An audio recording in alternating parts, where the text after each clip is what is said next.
बिस्मिल्लाहिर्रहमानिर्रहीम। अस्सलाम वालेकुम नाज़रीन, आप यूट्यूब चैनल देख रहे हैं। मैं इमरान खान हूँ। आज नाज़रीन पाकिस्तान का एक बहुत बड़ा दिन है और मैं नहीं जानता कि नतीजा क्या निकलेगा। मुझे आइडिया नहीं है कि क्या होगा, लेकिन पाकिस्तानियों को मैं जानता हूँ। पाकिस्तानी जो है वो आज़ादी पसंद है, पाकिस्तानी जो है वो इंसाफ पसंद है। पाकिस्तानी गलत फ़ैसला नहीं कर सकते। पाकिस्तान बनाने से लेकर अब तक पाकिस्तानियों ने तमाम फ़ैसले ठीक किए हैं, लेकिन पाकिस्तानियों के ऊपर जो टोला मुसल्लत है उसने हमेशा पाकिस्तानियों की राय का एहतराम करने की बजाय बंद कमरों में फ़ैसले करके पाकिस्तान को नुकसान पहुंचाया है। आज पाकिस्तान का एक बहुत बड़ा दिन है। पाकिस्तान की मौजूदा तारीख के सबसे बड़े सियासी रहनुमा ने पाकिस्तानियों को कॉल दी है और जेल से बैठकर कॉल दी है। आज अगर एक बड़ी तहरीक का आगाज़ हो जाता है, ये याद रखिएगा कि आज के दिन में सारा फैसला नहीं होगा, लेकिन आज के दिन में एक मोमेंटम बनना शुरू होगा और ये आइंदा चंद दिनों तक चलेगा। देखना यह है कि हुकूमत अवामी ताकत का मुकाबला कितनी देर तक कर सकती है, या दूसरी चीज़ ये देखनी होगी कि हुकूमत की फस्तायत के सामने पाकिस्तान के करोड़ों लोग घुटने टेक देते हैं या हुकूमत के सामने डट कर खड़े हो जाते हैं और उन्हें ये कहते हैं कि हम टैक्स देते हैं, ये मुल्क हमारे पैसों से चलता है, हम इस मुल्क के मालिक हैं, तुम हमें डंडों के साथ दबा नहीं सकते, जुल्म और फस्तायत के साथ हमारा हक हमसे नहीं छीन सकते। या तो फिर पाकिस्तानी राज करेंगे इस मुल्क पे, या फिर पाकिस्तानियों के ऊपर एक मखसूस टोला राज करेगा। माफिया का राज इस मुल्क के ऊपर रहेगा। जो माफिया पॉलिटिकल पार्टीज हैं, जो चंद खानदानों की हुकूमत है, वही आपके बच्चों के ऊपर भी रूल करेंगे। आज जो तहरीक शुरू होने जा रही है, ये इसमें एक फैसला कुन रोल प्ले कर सकती है। कुछ डेवलपमेंट्स हैं, मैं आपके साथ शेयर करूंगा, लेकिन दिन बहुत इंपॉर्टेंट है। मेरे ख्याल में इलेक्शन के दिन से भी ज़्यादा इंपॉर्टेंट है। मेरे ख्याल में ये अब तक की पाकिस्तान तहरीक इंसाफ की सबसे बड़ी कॉल है। इमरान खान साहब के लिए ये इसलिए फैसला कुन है कि उनकी पूरी ज़िंदगी की सियासत का दारोमदार आज के दिन के ऊपर है। यानी इमरान खान साहब ने लगभग 96 से लेकर अब तक कोई 28 साल सियासत की है। उनकी पूरी सियासत का निचोड़ आज का दिन है। आज पता चलेगा कि उन्होंने पाकिस्तानियों को अपने तय कितना शऊर दिया और पाकिस्तानियों को अपने नज़रिए के साथ वो खड़ा कर पाए हैं या नहीं, और क्या पाकिस्तानी इमरान खान साहब के लिए जो वो कुर्बानी दे रहे हैं उनके साथ खड़े होने के लिए तैयार हैं। देखें, हुकूमत तो बहुत डरी हुई है, सहमी हुई है। हुकूमत के इकदाम भी यही बता रहे हैं। हमने ना कभी अपनी ज़िंदगी में इतने बड़े पैमाने के ऊपर कंटेनर की दीवारें देखी, ना कभी सुनी जिस तरह की दीवारें इन्होंने खड़ी कर दी हैं। हालांकि ये तिनकों की तरह बह जाएंगे। जब आवाम निकलती है ना, तो कंटेनरों की औकात कोई नहीं होती। जब आवाम निकलती है तो खंदके वंदके कुछ नहीं रोकती। जब आवाम निकलती है तो ये 10-20 हज़ार, 50 हज़ार, 1 लाख, 1.5 लाख सिक्योरिटी वाले कुछ भी नहीं कर सकते। ये कुछ भी नहीं कर सकेंगे, ये बेबस हो जाएंगे। ये आवाम को ना सिर्फ रास्ता देंगे बल्कि आवाम को दूसरा रास्ता बताएंगे भी कि वो आसान रास्ता उधर से चले जाओ, या आए हम आपको गुजार देते हैं, माँ जी आओ मैं तो हाथ भर के लंघा देना माँ। ये इस तरह करेंगे सिक्योरिटी वाले अगर आवाम निकल आई। लेकिन अगर इक्का दुक्का लोग निकले, तनहा तनहा लोग बाहर आए, तो मेरी बात आप याद रखिएगा, फिर उनको सामना करना पड़ेगा मुश्किलात का। और अगर लोग इकट्ठे निकले और उन्होंने बताया कि वो पाकिस्तान के लिए निकल रहे हैं, एक साथ निकल रहे हैं, आने वाली नस्लों के लिए निकल रहे हैं, जबर और फस्तायत के खिलाफ निकल रहे हैं, तो फिर इस हुकूमत के लिए मुश्किल हो जाएगा। और ये जो एहतजाज है ये कोई एक दिन का है भी नहीं। याद रखिएगा, ये फेजेस में चलेगा और ये एहतजाज लंबा चलेगा। ऐसा नहीं है कि पाकिस्तान तहरीक इंसाफ के वर्कर एकदम निकलेंगे और निकल के सारे पहुंच जाएंगे, नहीं। इमरान खान साहब ने बलूचिस्तान के लोगों को मना किया था, उन्हें इस्तिस्ना दिया था कि आप बलूचिस्तान में रुकें, लेकिन बलूचिस्तान से अब तक 4 काफिले पहुंच गए हैं। दोपहर के वक्त, कल दोपहर को एक बड़ा काफिला कल दिन के वक्त पहुंचा था सालार खान का, और ये एक बड़ा काफिला था, बल्कि इसके साथ एक वीडियो भी आई है, मैं देखकर हैरान हो रहा था। रास्ते में पुलिस वाले ने, कुछ पुलिस वाले थे, सिक्योरिटी फोर्सेज के लोग थे, उन्होंने पाकिस्तान तहरीक इंसाफ के बंदे अगवा कर लिए, उठा लिए काफिले में से। तो पाकिस्तान तहरीक इंसाफ के लोगों ने SHO को बैठा लिया पकड़ के, और फिर बाद में सौदेबाजी हुई, SHO वापस कर रहे हैं और अपने बंदे वापस ले रहे हैं। ये मैंने मनाजिर देखे। यानी बलूचिस्तान के जो वहाँ से लोग आ रहे हैं उन्होंने बड़ी मुज़ाहमत की है, जगह जगह पे उनको रोकने की कोशिश की गई, लेकिन अपना पूरा जोर लगा के भी बलूचिस्तान से एक ही रास्ता आता है। ये जोब वाले रास्ते से आए हैं सब लोग, कोयटा से निकले, वो एक ही रोड है, बाकी रास्ता कोई नहीं है। दोनों तरफ बुलंद पहाड़ है या नीचे बाज़ जगह पे दरिया है, पानी है, ऐसे है। तो वो DI खान तक पहुंचना कोई आसान नहीं था, लेकिन बलूचिस्तान से निकलकर ये लोग DI खान तक पहुंचे और रास्ते में बेशुमार रुकावटें इन्होंने ना सिर्फ अबूर की हैं बल्कि मुकाबला करते हुए पहुंचे हैं। तो खैबर पख्तूनख्वा से इस्लामाबाद पहुंचना जैसे मुश्किल है, ऐसे ही एक सूबाई हुकूमत की पूरी ताकत का मुकाबला करके बलूचिस्तान से काफिले कुछ इस्लामाबाद पहुंच गए हैं और कुछ खैबर पख्तूनख्वा पहुंच गए हैं और ये अब इंतज़ार कर रहे हैं फाइनली जब सारी चीज़ें इकट्ठी हो जाएंगी। आज दोपहर के बाद आपको ज़्यादा मनाजिर नजर आना शुरू होंगे एहतजाज के, लोग निकलना शुरू करेंगे। शेर अफजल मरवत की ड्यूटी है कि उन्होंने इस्लामाबाद की तरफ लोगों को मुतहरिक करना है और उसके लिए वो कॉल दे रहे हैं, अपने लोगों को इकट्ठा कर रहे हैं। शेर अफजल का और उनकी पार्टी के लोगों का ये कहना है कि हज़ारों लोग इस्लामाबाद में मौजूद हैं जो पहले से इस्लामाबाद में आ गए हैं और वो एहतजाज की कॉल के ऊपर पूरी तरीके से जोर लगाएंगे और लबैक करेंगे। हुकूमत की जानिब से ये कहा गया है कि जितने बंदे मैक्सिमम हो सके उनको गिरफ्तार किया जाए, लेकिन मुझे ऐसा लगता नहीं है। हज़ारों लोगों की गिरफ्तारी कभी भी मुमकिन नहीं होती। पुलिस जो है वो इक्का दुक्का लोगों को गिरफ्तार कर सकती है, 100, 200, 400, 500, 1000 आदमी मैक्सिमम। जलूस या जलसे वाले दिन हज़ारों की तादाद में बहुत बड़े पैमाने पर लोगों को गिरफ्तार नहीं किया जा सकता, ये मुमकिन नहीं है। मुझे लगता है कि ये डराने के लिए हिकमत अमली है कि लोग डर जाएंगे, जनाब बाहर निकलेंगे तो हम गिरफ्तार हो जाएंगे। मेरे ख्याल में लोगों का अब गिरफ्तारी से डर भी निकल गया। जितने लोग भी गिरफ्तार होते हैं वो इमरान खान के नारे लगाते हुए आते हैं। और इस वक्त जो मनाजिर मैं देख रहा हूँ, बहुत सारे लोगों ने वीडियो भेजी हैं। कैदी नंबर 804 का जो पेंट लेके नौजवान कर रहे हैं इस वक्त तमाम अहम शाहराहों पे, कंटेनर्स के ऊपर, मुख्तलिफ जगहों पे स्प्रे पकड़ के कैदी नंबर 804 नौजवान लिख रहे हैं और लगातार लिखते चले जा रहे हैं। ऐसा लगता है कि इस्लामाबाद में और पूरे पाकिस्तान में दफ़ा 144 नहीं, दफ़ा 804 नाफिज कर दी है नौजवानों ने। बहरहाल ये सिचुएशन आगे बढ़ती चली जाएगी। हुकूमत ने कुछ चीज़ें की हैं और कुछ चीज़ें जो हैं वो पाकिस्तान तहरीक इंसाफ ने की हैं।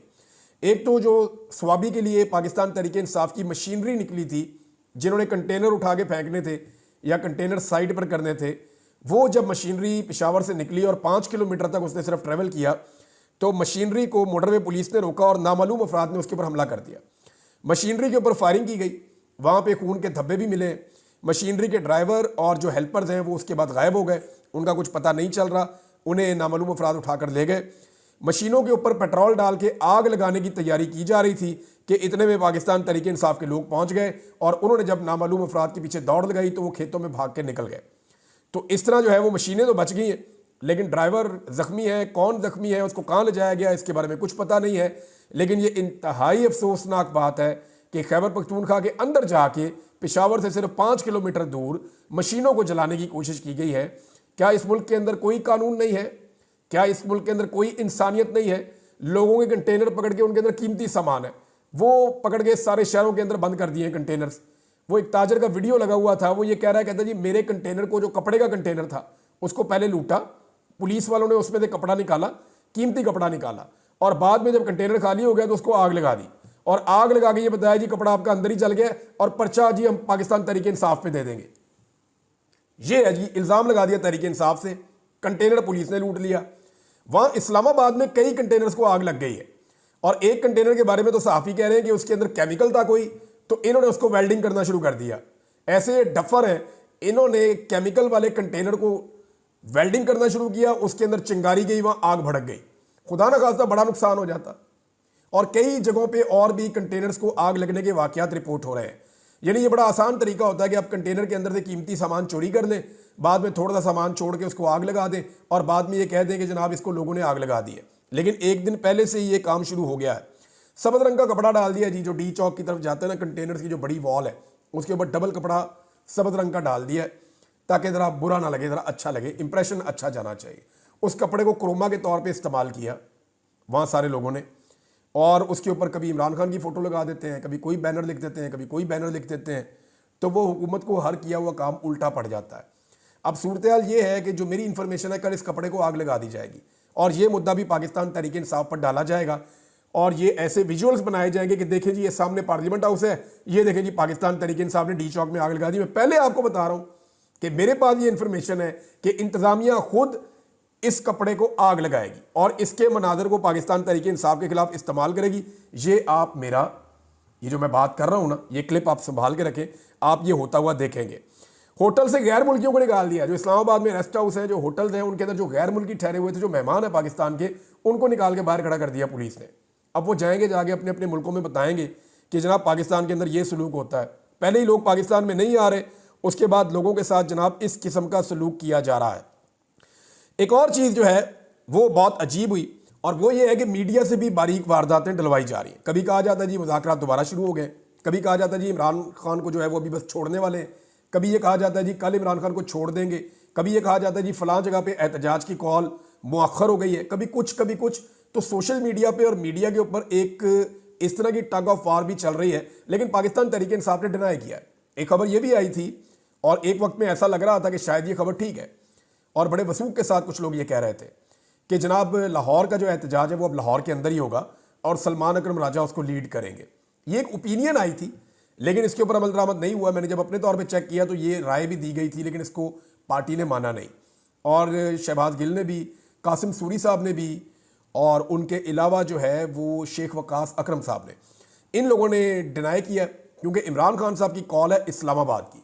इमरान खान साहब ने सबको कहा कि पहुंचो इस्लामाबाद। अब कोई 1 दिन में पहुंचे, 4 दिन में पहुंचे, 6 दिन में पहुंचे, 10 दिन में पहुंचे, पहुंचना सबने इस्लामाबाद है, और तब तक वापस नहीं आना जब तक के मुतालबात तस्लीम नहीं हो जाते। मेरे ख्याल में ये एहतजाज शुरू तो होगा 24 तारीख को आज के दिन, लेकिन ये मोमेंटम पकड़ता जाएगा और लोग इसके साथ जुड़ते जाएंगे। मीडिया की जो बारीक वारदातें हैं या सोशल मीडिया की, मैंने आपको बताया वो भी जारी है, और कुछ लोग जो हैं वो जानबूझकर झूठ फैला भी रहे हैं। मामला असल में क्या है? मामला यह है कि चोरी का माल है लुटेरों के पास। इन्होंने फार्म 45 चोरी किए हुए हैं और जाली फार्म 47 के ऊपर हुकूमत बनाई हुई है। अब इनके पास चोरी का माल है जो हुकूमत की सूरत में है। अब चोरी का माल ये छुपाते हैं, और जो असल मालिक हैं जिनका वो माल है वो बरामद करने के लिए आ रहे हैं। अब ये कभी कंटेनरों के पीछे छुप रहे हैं, कभी ये खंदकें खोद रहे हैं। पाकिस्तान की तारीख में, यानी पाकिस्तान की कुछ 70-75 साल से ज़्यादा की तारीख है, पाकिस्तान की 1947 से लेकर आज 2024 तक इतनी लंबी तारीख में कभी इतना बड़ा ब्लॉकेज नहीं लगा, कभी इतने कंटेनर्स खड़े नहीं किए गए, कभी इतनी खंदकें नहीं खोदी गई। हत्ता कि खालिद खुर्शीद साहब ने बताया कि गिलगित बल्तिस्तान से हम एहतजाज के लिए आ रहे थे तो रास्ते में माइन लगा के जो पहाड़ है उसको गिराया गया और रास्ता ही पक्का पक्का बंद कर दिया गया। अब उसको खोलेंगे कैसे? वहाँ मशीनें लगेंगी, क्रेनें लगेंगी, कई दिन लगेंगे वो रास्ता खुलेगा। अब ये लोग तो शायद कोई और रास्ता अडॉप्ट कर लेंगे, लेकिन जो आम शहरी हैं गिलगित बल्तिस्तान के, कोई बीमार है, किसी का और मसला है, किसी की इमरजेंसी है, वो सारे लोग वहाँ फंस गए। हुकूमत को कुछ नजर नहीं आ रहा। लोग एम्बुलेंसेस के अंदर मारे जा रहे हैं, लोग जो है वो मिन्नतें और तरले कर रहे हैं, कई ड्राइवर और गाड़ियों वाले लोग जो है वो रो रहे हैं। हॉस्टल्स खाली करवा दिए, नौजवान बस अड्डों पे गए कि अपने घर वापस चले जाएं, पता चला बस अड्डे भी बंद हैं, नौजवान सड़कों पे हैं। अब वो भी एहतजाज करेंगे बहुत बड़ी तादाद में। जिन नौजवानों को एहतजाज शायद नहीं करना था उनको ज़बरदस्ती हुकूमत ने एहतजाज के अंदर शामिल कर दिया है। सिचुएशन यहाँ तक पहुँच गई है। हुकूमत जो है वो हर वो बोंगी मार रही है जो हुकूमत को नॉर्मली नहीं मारनी चाहिए। अच्छा, पाकिस्तान तहरीक इंसाफ के बहुत सारे लोग और आम शहरी जो है ना वो उलमा से भी शिकवा कर रहे हैं। वो ये कह रहे हैं कि उलमा इकराम ने हक का साथ नहीं दिया। मिसाल के तौर पे मुफ्ती तकी उस्मानी साहब ने थोड़े दिन पहले, उन्हें नज़र आया कि रात के वक्त कहीं जाग के कामरान टसूरी साहब जो गवर्नर है सिंध के, वो कोई हज़रत उमर फ़ारूक रज़ी अल्लाह तआला अन्हु की सुन्नत पे अमल कर रहे हैं, और उनकी मिसाल उनके साथ जोड़ दिया पकड़ के मुफ्ती तकी उस्मानी साहब ने। उन्हें रात को कामरान टसूरी सड़कों पर फिरते हुए नज़र आ रहे हैं, लेकिन उन्हें पाकिस्तान में दिन दिहाड़े होता हुआ जुल्म, जबर और फसाइयत नज़र नहीं आ रही। जब आलम दीन, और इस लेवल का, इस पाए का आलम दीन, जब जुल्म और जबर को ना देख सके और ना उसके खिलाफ आवाज़ उठा सके, तो फिर उसको अपने इल्म के बारे में रुजू करना चाहिए कि कहीं वो गलत तरफ तो नहीं खड़ा हुआ। उसे रुजू करना चाहिए और अपने अंदर झांक कर देखना चाहिए कि वो जालिम और जाबिर का साथ तो नहीं दे रहा, वो कंप्रोमाइज़ तो नहीं हो गया। यानी हुक्मरानों के दरवाज़ों पे अगर उलमा पहुंच जाएं तो फिर आप उनकी क्रेडिबिलिटी के ऊपर तो शक करेंगे ना। तो पाकिस्तानी जो है वो अब किसी को भी माफ़ी नहीं दे रहे, हर तरह की बात कर रहे हैं और हर चीज़ सामने लेकर आ रहे हैं। उधर ओवरसीज़ पाकिस्तानियों ने जो है वो बड़ी तबाही फेर दी है। लेकिन पहले पाकिस्तान तहरीक इंसाफ के हवाले से खबर है, और बहुत सारी खबरें हैं। ये इमरान खान साहब की फ़ाइनल कॉल है, और अब या तो इमरान खान साहब ने जीतना है या इमरान खान साहब ने कहा कि फिर कुछ बाकी नहीं बचेगा।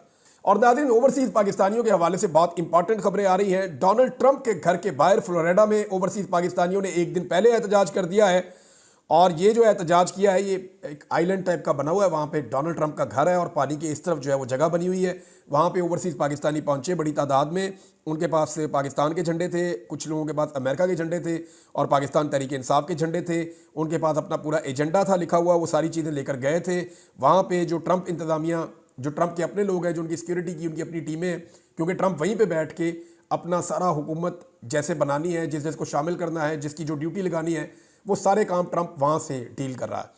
तो डोनाल्ड ट्रंप जो है उसके घर के बाहर एहतजाज किया और उनको बाकायदा आगाह किया गया कि पाकिस्तानी क्यों आए हैं और किस मकसद के लिए ये एहतजाज कर रहे हैं और पाकिस्तान के अंदर क्या चल रहा है, ये सारा कुछ उन्हें प्रोवाइड कर दिया गया।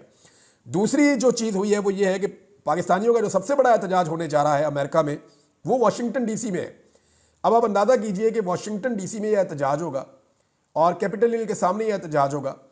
बड़ी तादाद में पाकिस्तानी आएंगे और पाकिस्तानी वहाँ पे जो तकारीर करेंगे उसमें वो जो बाइडन के ऊपर तनकीद करेंगे और जो अमेरिकन पुलिस है वो उनको वहाँ पे सिक्योरिटी फराहम करेगी। कितना बड़ा फ़र्क है। अमेरिका अपने आप को सुपर पावर कहता है, दुनिया का सबसे तगड़ा मुल्क है। उस मुल्क के अंदर पाकिस्तानी जो वहाँ पे पहले दर्जे के शहरी भी नहीं है, वो जाएंगे उस मुल्क के हुक्मरान के दरवाजे के सामने खड़े होंगे, हुकूमत के दरवाजे पे खड़े होकर हुकूमत की बुराइयां करेंगे और वो ये कहेंगे कि आपने ज्यादती की पाकिस्तान के साथ, जो बाइडन पे तनकीद करेंगे और उस मुल्क की इंतजामिया और पुलिस पाकिस्तानियों को वहाँ पे तहफ़्फ़ुज़ देगी। लेकिन पाकिस्तान में आप दारुल हुकूमत में दाखिल नहीं हो सकते। ये फ़र्क है अमेरिका में और पाकिस्तान में। जब तक पाकिस्तान में डेमोक्रेसी नहीं होगी, आज़ादी इज़हार राय नहीं होगी, जब तक पाकिस्तान में रूल ऑफ लॉ नहीं होगा, तब तक पाकिस्तान जो है वो इन मुल्कों का मुकाबला नहीं कर सकता। पाकिस्तान ऐसे ही हमेशा पीछे रहेगा जब तक कि हम अपना किबला दुरुस्त नहीं करेंगे। एक बहुत बड़ा एहतजाज है जिसपे हुकूमत बहुत ज़्यादा परेशान है और वो एहतजाज होने जा रहा है 10 डाउनिंग स्ट्रीट में। यहाँ जो पाकिस्तानी हैं वो बहुत बड़ी तादाद में पहुँच रहे हैं और जो अंदाजे आ रहे हैं वो ये है कि ये हिलाकर रख देगा पूरी हुकूमत को और पूरे सिस्टम को। जो 10 डाउनिंग स्ट्रीट में एहतजाज होने जा रहा है, पाकिस्तानी हुकूमत और पाकिस्तानी सफारत खाना और जितने अहम लोग हैं वो पूरी कोशिश कर रहे हैं कि किसी तरह ओवरसीज पाकिस्तानियों को इस एहतजाज से रोका जा सके। लेकिन 10 डाउनिंग स्ट्रीट पे होने वाला एहतजाज बहुत बड़ा इम्पैक्ट क्रिएट करेगा पाकिस्तान के लिए, पाकिस्तान की यहाँ पे मौजूद हुकूमत के लिए। देखें होगा क्या, पाकिस्तान में जो कुछ हो रहा है दुनिया उसको सिर्फ देखेगी एक खबर के तौर पे, लेकिन जब उन मुल्कों के अंदर बड़े बड़े एहतजाज होंगे तो फिर वो देखेंगे कि हमारे मुल्क के अंदर भी एहतजाज हो रहा है।